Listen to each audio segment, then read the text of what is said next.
Good morning. So you will never guess where I am because you probably, unless you've known me a long time, you wouldn't know. I can't even tell you how I ended up here. Sometimes the spirit just leads you, you know.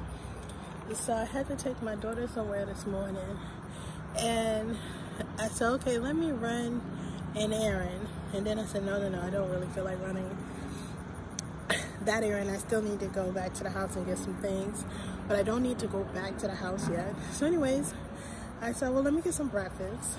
And then I said, well, I'm not hungry. I drink tea in the morning. I don't eat breakfast.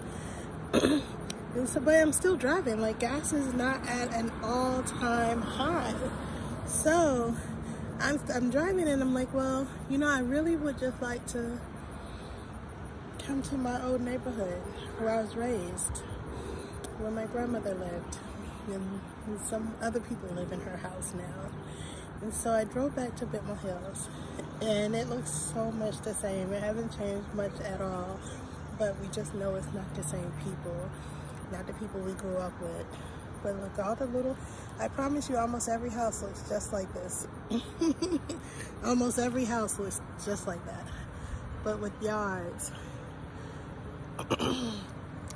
And I found out through my driving that they have a little memorial. So I guess I'm not the only one who miss all the old people who used to be here. So I was reading some of these. Now this is on the Rochester Heights side, not necessarily on the Bittmore Hills side, but that same street, Hadley Road, that I grew up on, runs through both neighborhoods. So I just wanted to show you this memorial. The reflective history. There's all these little planter boxes. And if you know anything about people from back in the day, in this neighborhood, they kept their yards really, really nice. So they have these little picture memorials and little things to read. Mr. Peebles, the masonry contractor for Rochester Heights, businessman, and first African American to serve on, it says, the City of Raleigh Planning Board. And this one, the first African American subdivision in Raleigh. My dad was a masonry contractor who built most of the homes.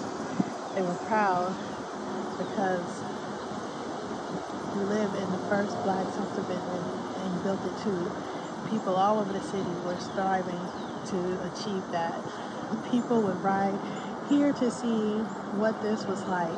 All the big, beautiful homes. It was new for black people owning their own homes, brick homes. And this one, Taylor Hicks. And this one has a beautiful picture of a couple on it. I wonder if you can add to these, because I mean, I would love to do one.